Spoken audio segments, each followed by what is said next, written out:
Hello everyone, welcome to the self-knowledge lectures, to the phase B of the self-knowledge course. Welcome to the self-knowledge lectures, to the phase B of the self-knowledge course. Okay, sorry because of the sound. Today we are having lecture number 24 of the phase B.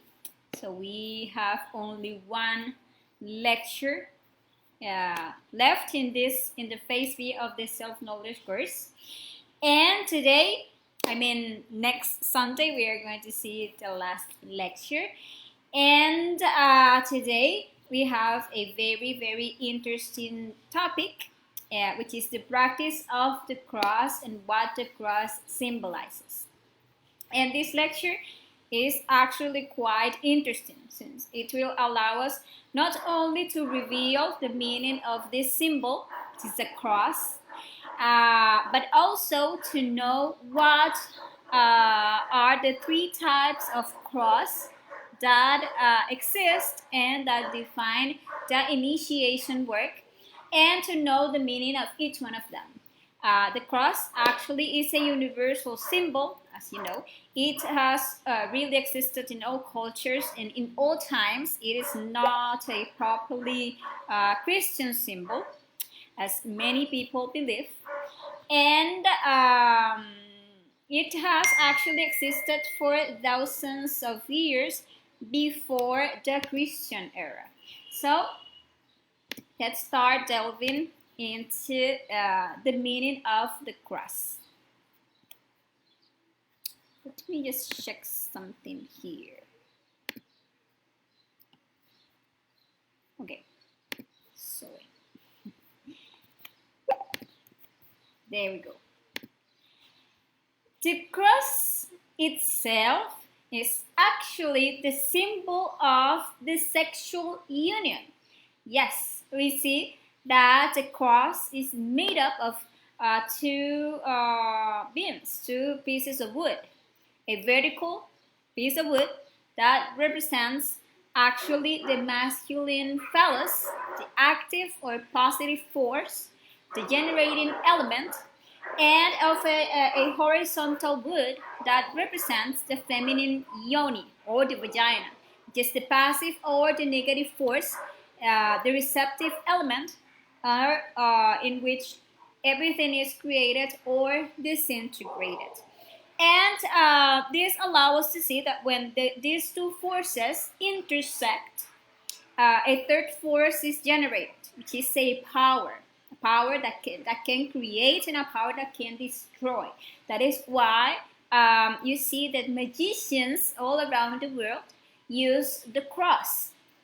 White magicians and black magicians, because actually in the cross is there is a power, and in this symbol, this just cross that you can see, is just that symbol of that union, that cross, that sexual cross, in which we find the power. With this cross, we can create the existential bodies of our being, or this cross can also be used as a power focused on destruction and inside us for the destruction of everything that is impure, that is our ego. So we will see, and we will study today, that there are three types of three crosses, which we will have to take along this path of towards self-realization, path towards the self-knowledge. And the first one is the cross of life, the second one is the cross of death, and the third one is the cross of love. The cross of life. This cross is symbolized by two crossed beams, two crossed pieces of wood. And this cross actually symbolizes the forge of the Cyclops, which is the sex work, because there, in this cross of life, the initiate must temper himself 3 times. First, by creating his solar bodies in the work of the first mountain, then the bodies of gold in the second mountain, and later the bodies of light in the third mountain. With this cross, we create our internal bodies one by one, ascending vertebra by vertebra, by wisely using the creative power of our creative sexual energy. And this practice, the practice of the cross of life, is of a mystical type. It actually requires a lot of concentration, a lot of imagination, and will in the work that we are doing. In this practice, in the practice of the cross of life that I'm about to explain, we shouldn't beg for death for our psychological defects. So when we are practicing this, when we are using the cross to create, we shouldn't beg for death. Never during that practice, but only concentrate and focus that energy towards the creation of bodies, because if while doing this practice we ask for death, we would be mixing the mystical forces that are the ones that are there creating ourselves with the revolutionary forces. And when you mix two different forces, a third force would result that would affect us and would stagnate us in our inner work. And this practice, the cross of life, actually is going to be like the priority in the work of the first mountain, which is, as you know, the mountain of Genesis, or the creation through the waters, because that is like the main objective of the first mountain, to create the spiritual birth. Okay, and of course, on the first mountain, you are also going to use the death-focused sex, which is a cross of sex that I'm about to explain also, but occasionally, just to when it is necessary to eliminate like great or big defects that you already studied and that you see that you need to like a strongest energy to get to eliminate it. Or when your inner being internally in the astral plane sends you to carry some defect to death on the cross. Okay, that is the other cross. And so most of our sexual practices are going to be focused on giving life. That is, practicing the cross of life to create the existential bodies of the being. This practice of the cross of life have these three requirements, and it is that the couple that is practicing this cross of life needs to have between them fidelity. That is, that you're going to do this work with only one partner. You're not going to be changing partners. Also chastity, that is that the couple is going to be working on never ever spilling their sexual energy, because they are already aware of the value of their sexual energy, so they are going to sex to transmute their sexual energy, but never ever to spill through orgasm or ejaculation the sexual energy. And the third requirement is love. So between this couple, they need to be working with the psychological death and all the aspects, psychological aspects, that don't allow the love to be born between them. And these are like the requirements for this to be a superior or a cross-life practice.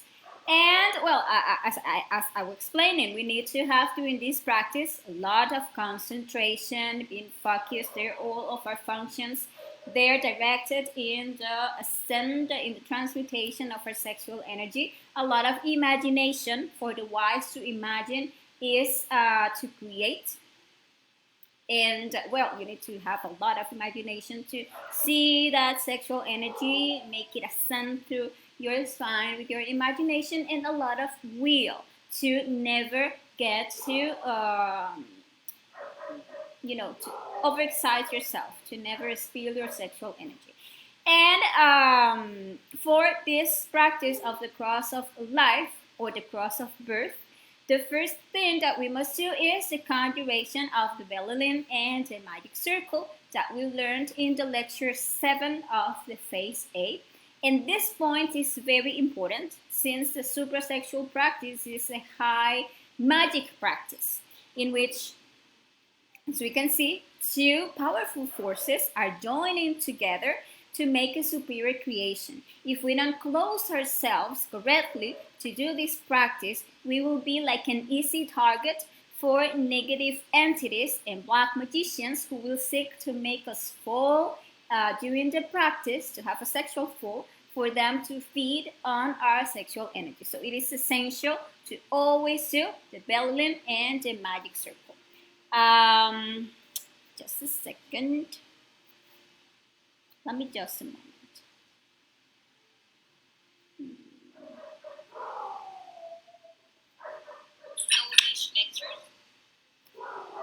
Okay, sorry. And well, then when we already have our space clean and closed, what we are going to make a plea for assistance to our inner Father and our Divine Mother to assist us to have a good concentration, imagination, will, in the practice. Then we proceed to light the fire with kisses and caresses with our couple. And once there is a good erection in the man and a correct lubrication in the woman, we proceed to the connection of the lingam in the yoni. There, the cross will be formed. And then we proceed to the transmutation of the sexual energy through the respiratory process that is accompanied by the imagination. For the regeneration, just a second, let me flip this. Find here. For the regeneration of the first two bodies, the physical and the vital bodies, we are going to do the process with the base clef, which consists of bringing the energy to the point between the eyebrows. So what we will do is, once we are sexually connected with our partner, we are going to inhale the air slowly and lengthily through the nose, hopefully lengthen that for 20 seconds, the inhaling process. And you are going to imagine that the air reaches the lungs and from there goes down to the sexual gonads, just testicles in the man and ovaries in the woman. And at that point, we retain the air. And while we retain it, we imagine how the sexual energy goes from our gonads to the coccyx and ascend through the spine like a golden thread that ascend vertebra by vertebra until it reaches the point between the eyebrows. We're going to make that slowly. Hopefully you last in the retention 20 seconds. And once you are there, you're going to exhale the air slowly and lengthily, mentalizing the vowel E, elongated, with the sound E, like E, the vowel I, sorry, with the sound E. The mantras create. The creation is done through the verb, okay? And we repeat the process of breathing, imagination of the rise of the energy to the point between the eyebrows. And the second time we exhale with the vowel A, with the sound A, like ah. That is the second one. That is the transmutation process. And we repeat the process for the third time. And after inhaling, retaining, and imagining the rise of the energy to the point between the eyebrows, we exhale the third time with the vowel O, with the sound O. And we repeat this process as many times as necessary until all the sexual energy is transmuted.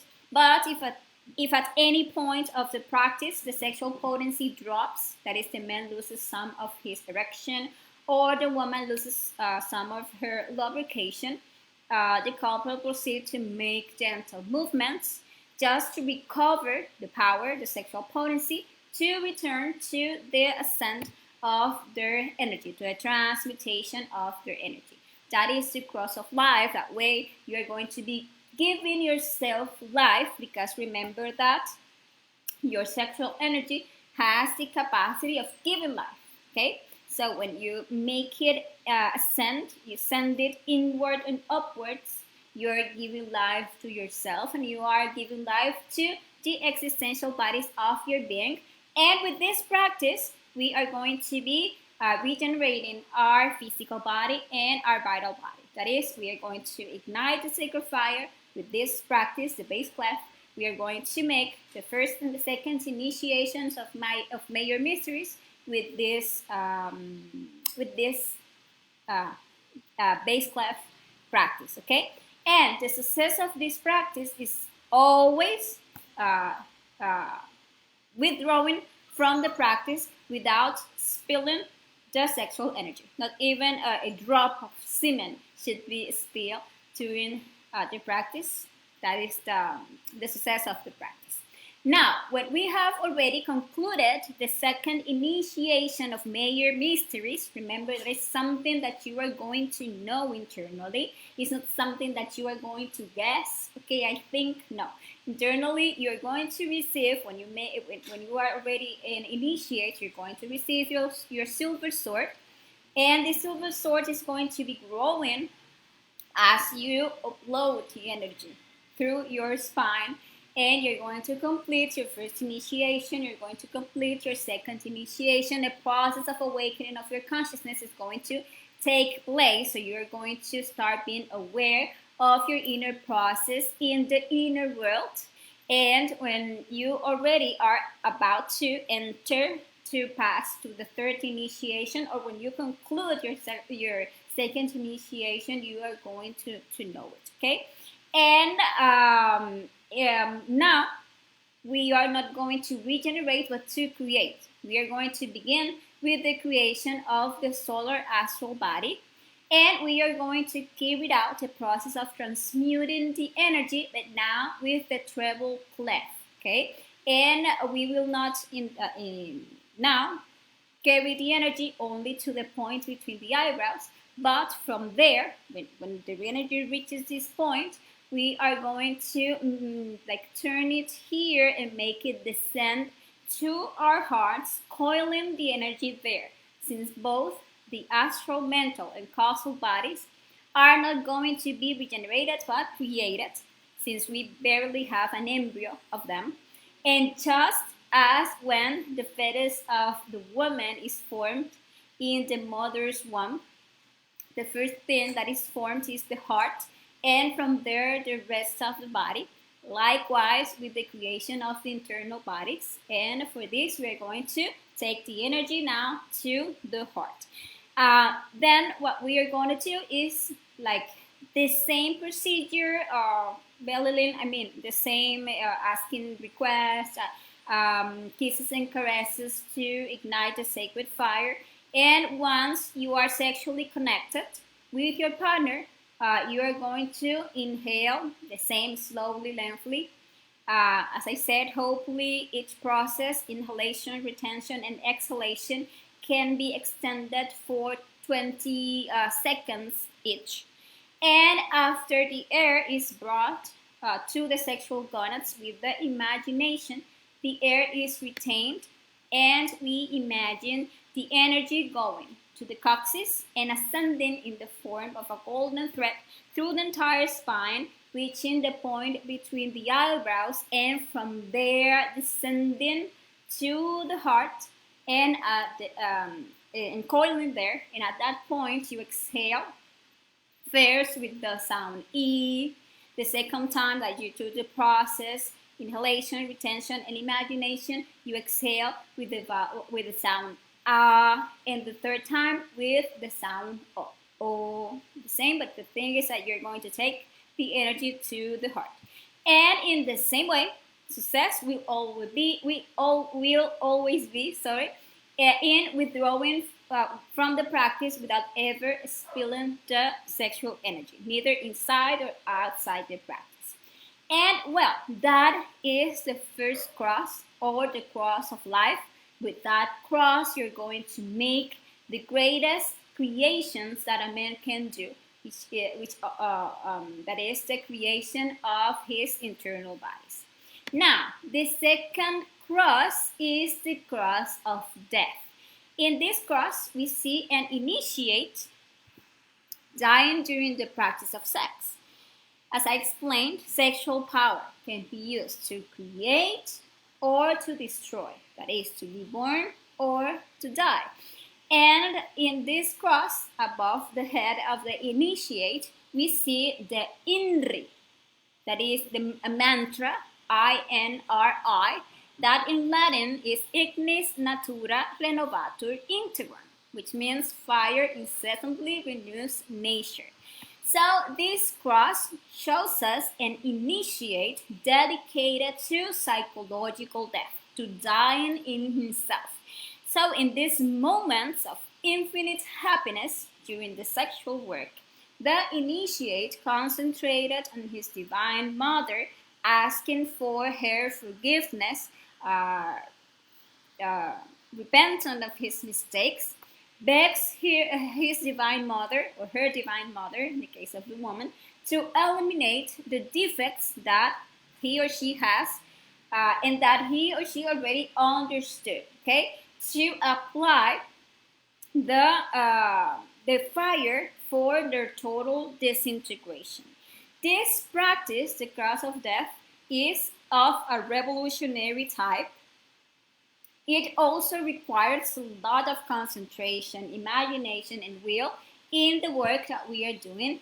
And to do this practice, it is required to have made a previous study, previous meditations of certain psychological defect of the one that is going to be taken to the cross of death.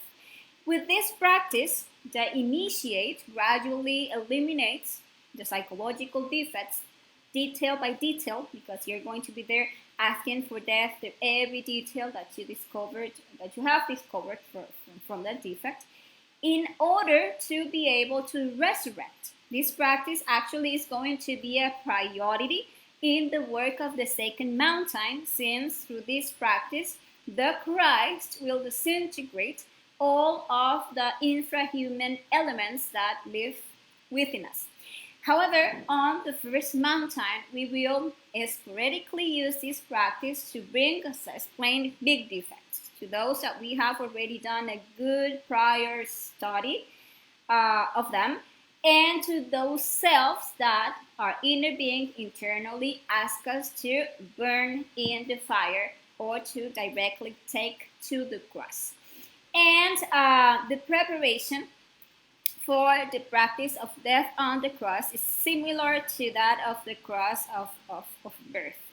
But the difference is that we are going to take a psychological defect, the several details of a psychological defect that we have previously studied and that we have comprehended many details of that defect, okay?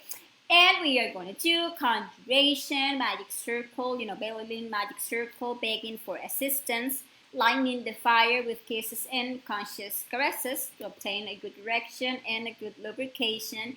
And then the lingam yoni connection, then the cross, right?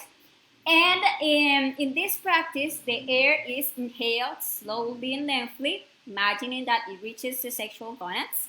And the air is retained, imagining the energy, but now as a flame of fire that ascends through the spine until it reaches the point between the eyebrows. So now it's not only a golden thread, but now it's fire, the one that you are sending through your spine until reaching this point, right? And once here, what you're going to do is that you concentrate in imagining the detail of the defect that you want to eliminate, and you ask your divine mother for its disintegration, while the fire is discharged against that self at the moment that you exhale the air, mentalizing slowly and lengthily the INRI, like INRI, and then you are burning that detail of the defect. The same process is repeated with the same mantra, and the fire is discharged to different details that we have understood of that self that we are taking to the death on the cross, and to any manifestation of any defect, anything that takes you that distracts you during the practice, or any sensation that you feel during the practice. You can be there begging for death. Okay, because There you're using the revolutionary forces, okay? If sexual power during the practice is partially lost, you recover the power with gentle movements, and the success of the practice will be to withdraw from the practice without spilling your sexual energy. So once you feel that you have no longer sexual power, that you make gentle movements, kisses, caresses, if you don't recover anymore the sexual power, the sexual potency, is because you already like uploaded, or in this case used, the sexual energy that you had available, and the practice ends until that point. And well, that is the second cross. That is the cross of death. And the third cross is the cross of love. And this is the cross of Golgotha. And it is symbolized by the cross of Saint Andrew. That is a cross like forming an X, because it is the cross that the initiate is carrying, and that the siren helps him carry. And this cross is actually the symbol of the sacrifice for humanity. It represents the work that we do for humanity. And it actually has a great relationship with the work of the third mountain, which is the mountain of the sacrifice for humanity, because there the master must find a disciple who has already taken the direct path. That disciple represents like the siren that helps the master, and is the siren, or that disciple is the one to whom the master is going to live in charge of the cross, that is of the world teaching, for him to enter the absolute. And this cross, the cross of sacrifice, in principle is light, and as it advances, or as we advance in the interior work, it becomes very heavy. Actually, at first, as a sacrificer humanity, what we do is that we attend these lectures, and we study them. We make an effort to understand them. And this in itself represents a sacrifice, because it implies taking time from the personality and from its pleasures for the sake of seeking our own awakening. Then, as a sacrifice, we invite people to receive the knowledge, and we also start preparing ourselves to directly teach the knowledge, because as we advance internally, we are committing ourselves to the work of our own being. And what happens is that we start taking more and more responsibilities for our inner being, and the weight of that cross is increasing, because each time we are taking more time from the personality and dedicating this time to the inner work, but also to fulfill the commitments that we are making to bring the knowledge to the other brothers of humanity in the clearest and the simplest way possible. So then we are all the time taking on more responsibilities by starting, for example, to prepare those who wants to become now instructors, by doing, for example, international missions, by taking knowledge to other countries or to other languages. And so as the cross progresses, it becomes very, very heavy, but it is a cross that is actually carried with happiness, because it is carried with love. And well, all the consciousness that we release with the psychological death must be taken to put it at the service of humanity. Actually, that is the reason for our being, to help others. And every comprehension that we receive, every wisdom that we receive, any light that we receive, needs to be, or is available only if it helps others to also bring life to their inner worlds. And likewise, all of the forces and the powers and the faculties that we awaken in the birth process must be used to serve humanity. So everything that we are receiving by doing this inner work, we are going to put it in the cross of love at the service of humanity. Since love develops actually there when we do things for others, conscious things for others, because love is actually shown in deeds. Okay, and well, that is the lecture number 24, and those are the three crosses and their meaning. If you have any question about this lecture, remember that you can leave your questions down there in the chat, in the comment section, and I will be gladly solving any question that you have. And I want to invite you to our next lecture, that is the last lecture of the self-knowledge course. And here we will be learning how to differentiate white magic temple from a black magic wand, okay? And we are going to see how this will be very useful for our internal investigations, okay? So thank you very much to all of you who watched this video, and well, see you in the next lecture. Ciao, ciao.